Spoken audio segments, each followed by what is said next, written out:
અમદાવાદના બોપલની LDR international સ્કૂલમાં અભ્યાસ કરતા 5 વર્ષના માસૂમ બાળક સાથે જાતીય શોષણની ઘટનામાં અંતે આરોપીની ધરપકડ કરાઈ।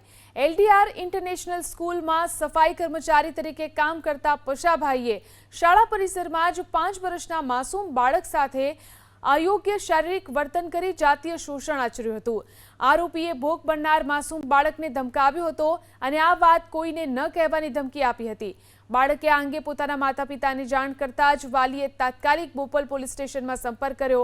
બાળકના વાલીની ફરિયાદના આધારે પોલીસે ઘટનાની ગંભીરતાને જોઈ આરોપી વિરુદ્ધ કડક કલમો હેઠળ ગુનો નોંધ્યો।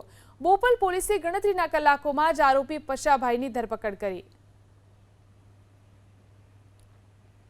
સમગ્ર બનાવ એ રીતનું છે, જ્યારે બાળક છે એ શાળાની અંદર અભ્યાસ કરે છે ત્યારે વોશરૂમ જવા માટે જ્યારે વોશરૂમની અંદર જાય છે ત્યારે સફાઈ કર્મચારી સદર ગુનાના આરોપી છે પસાભાઈ જુનાભાઈ ભંગી, જેની ઉંમર 54 વર્ષ છે, તે સફાઈ કામદાર તરીકે હતા।